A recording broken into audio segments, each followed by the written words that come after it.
Lesson 4 Bangladeshi Community in the UK 1. Warm-up activity. In the preceding lessons, we have looked at the lives of diasporic Bangladeshis in Brick Lane and Italy. The following passage, adapted from an academic essay by Tanzina Chowdhury, is about the history of Bangladeshi migration to UK. Read it and then carry out the activities that follow. It's just like Bangladesh. 2. Text. Bangladeshi community in the UK. Migration from Bangladesh to Britain started in 1930s and was predominantly a Sylheti phenomenon. Men of this particular geographical area employed by the British ship companies first started the process of migration. These men were largely illiterate and belonged to the landless peasantry.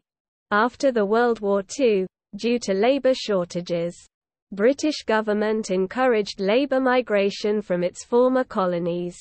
The post-war British economy demanded cheap and plentiful labour, much of which was recruited from South Asia. Since Sylhet had already forged a strong link with the UK, most new labour was drawn from there. Sylhetis, based in the UK, helped each other to integrate into the new society by providing credit, arranging documents, and gradually. পাঠ 4 যুক্তরাজ্যে Bangladeshi community 1 উষ্ণ up কার্যকলাপ পূর্ববর্তী পাঠে আমরা brick lane এবং ইতালিতে প্রবাসী বাংলাদেশিদের জীবন দেখেছি। তানজিনা চৌধুরীর একটি একাডেমিক প্রবন্ধ থেকে গৃহীত নিম্নলিখিত অনুচ্ছেদটি যুক্তরাজ্যে বাংলাদেশি অভিবাসনের ইতিহাস সম্পর্কে। এটি পড়ুন এবং তারপরে নিম্নলিখিত ক্রিয়াকলাপগুলি সম্পাদন করুন। এটা বাংলাদেশের মতো। 2 পাঠ্য যুক্তরাজ্যে বাংলাদেশি কমিউনিটি বাংলাদেশ থেকে ব্রিটেনে অভিবাসন 1930 এর দশকে শুরু হয়েছিল এবং এটি প্রধানত সিলেটি ঘটনা ছিল। এই বিশেষ ভৌগোলিক এলাকার পুরুষরা ব্রিটিশ জাহাজ কোম্পানি দ্বারা নিযুক্ত প্রথম অভিবাসনের প্রক্রিয়া শুরু করে। এই লোকেরা মূলত নিরক্ষর ছিল এবং ভূমিহীন কৃষকদের অন্তর্ভুক্ত ছিল। দ্বিতীয় বিশ্বযুদ্ধের পর শ্রমিক সংকটের কারণে ব্রিটিশ সরকার তার প্রাক্তন উপনিবেশগুলি থেকে শ্রম অভিবাসনকে উৎসাহিত করেছিল। যুদ্ধোত্তর ব্রিটিশ অর্থনীতি সস্তা এবং প্রচুর শ্রমের দাবি করেছিল, যার বেশিরভাগই দক্ষিণ এশিয়া থেকে নিয়োগ করা হয়েছিল। যেহেতু সিলেট ইতিমধ্যে যুক্তরাজ্যের সাথে একটি শক্তিশালী সংযোগ তৈরি করেছে, তাই বেশিরভাগ নতুন শ্রমিক সেখান থেকে আনা হয়েছিল। যুক্তরাজ্যে অবস্থিত সিলেটিরা ক্রেডিট প্রদান, নথিপত্র সাজিয়ে এবং ধীরে ধীরে নতুন সমাজে একীভূত হতে একে অপরকে সাহায্য করেছে। Spreading the network. During the 1950s, the numbers increased dramatically. However, along with people from poorer backgrounds, a small number of urban upper and middle-class Bangladeshis also migrated even before the World War II for higher education and settled in the UK. According to the 2001 census, 283,063 Bangladeshis lived in the UK, which is 0.5% of the total population. In Britain, they are primarily concentrated in Greater London and the third generation of Bangladeshi population. Those, born and bred, in Britain, constitute half of the community. The largest Bangladeshi population outside London is located in Oldham, and the others are scattered across Birmingham, Luton and Bradford. British Bangladeshis are predominantly Muslims. Studies reveal that the second and the third generation Bangladeshis seem to uphold their Muslim identity rather than their identity as Bangladeshis. However, the absence of a strong tie does not mean that the Bangladeshi community is completely detached from their homeland. In the era of globalization and social networking, like other diaspora communities, British Bangladeshis are also linked to their countries of origin by phone, mail, internet and television. By the virtue of technological advancement, communication of news is rapid and sustained, which gives migrant communities a sense of belonging to multiple homes. In particular, the first generation of migrants continues to regard Bangladesh as central to their identity. 3. Guess the meanings of the words in column A from the context and match them with the meaning given in column B. Column A illiterate plentiful census credit documents constitute social networking identity. Column B abundant survey. Uneducated. Compose. Personality. Link NG with others. Loans. Papers. Network ছড়িয়ে দেওয়া 1950-এর দশকে সংখ্যা নাটকীয়ভাবে বৃদ্ধি পায়। যাই হোক, দরিদ্র ব্যাকগ্রাউন্ডের লোকদের সাথে অল্প সংখ্যক শহুরে উচ্চ এবং মধ্যবিত্ত বাংলাদেশিরাও উচ্চ শিক্ষার জন্য দ্বিতীয় বিশ্বযুদ্ধের আগেও দেশান্তরিত হয়েছিল এবং যুক্তরাজ্যে বসতি স্থাপন করেছিল।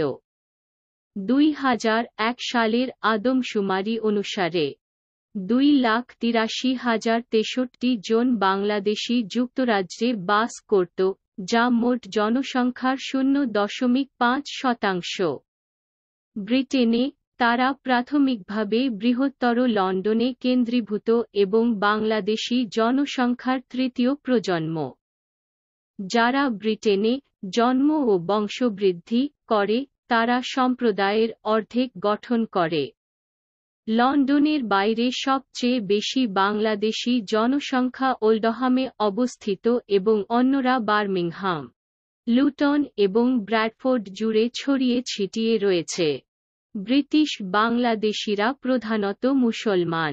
গবেষণায় দেখা যায় যে দ্বিতীয় ও তৃতীয় প্রজন্মের বাংলাদেশিরা বাংলাদেশি হিসেবে তাদের পরিচয়ের পরিবর্তে তাদের মুসলিম পরিচয়কে সমর্থন করে বলে মনে হয়।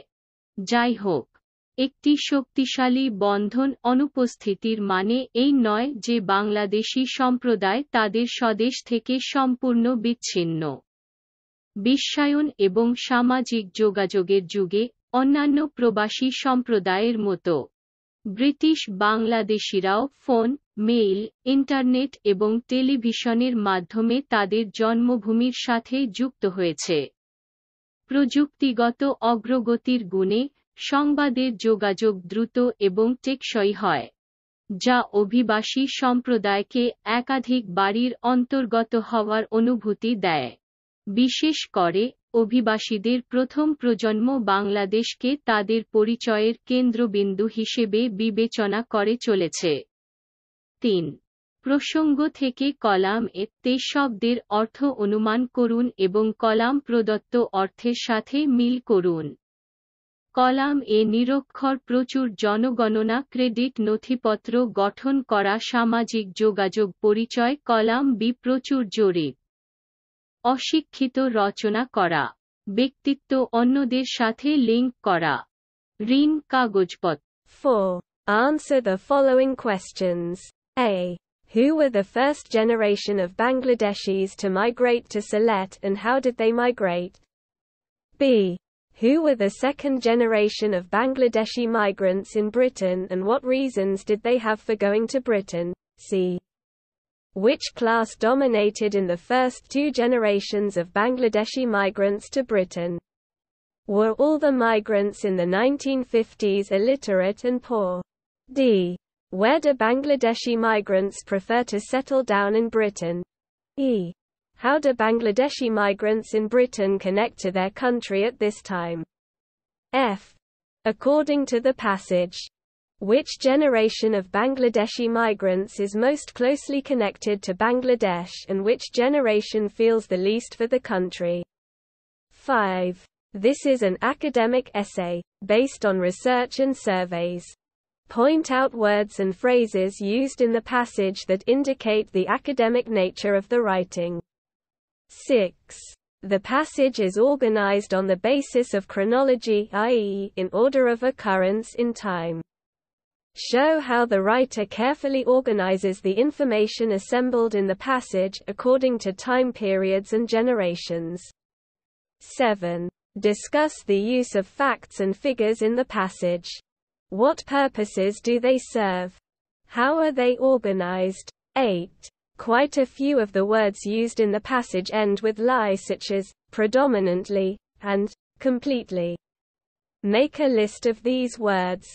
What purpose do they serve? What parts of speech do they belong to? Now make sentences of your own with these words. 4. নিম্নলিখিত প্রশ্নের উত্তর দাও। ক সিলেটে অভিবাসনকারী বাংলাদেশিদের প্রথম প্রজন্ম কারা ছিল এবং কিভাবে তারা অভিবাসন করেছিল? খ ব্রিটেনে বাংলাদেশি অভিবাসীদের দ্বিতীয় প্রজন্ম কারা ছিল এবং তাদের ব্রিটেনে যাওয়ার কারণ কি ছিল? গ ব্রিটেনে অভিবাসীদের প্রথম দুই প্রজন্মের মধ্যে কোন শ্রেণীর আধিপত্য ছিল?